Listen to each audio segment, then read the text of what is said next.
Fix app was unable to play this video. Try to play it with external player.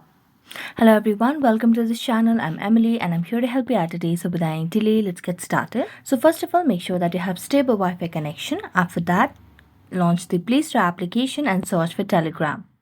Now, as you can see on the screen, there is an option of update over here beside Telegram application, which means we have an update for Telegram application.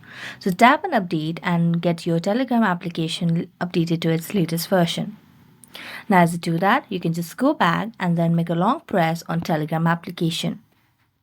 As you do that, tap on the app info option over here, and as you tap on app info, it will lead us to a new page where you can see the option of clear data at the bottom right corner of the screen. So tap on it and then tap on clear cache and tap on OK.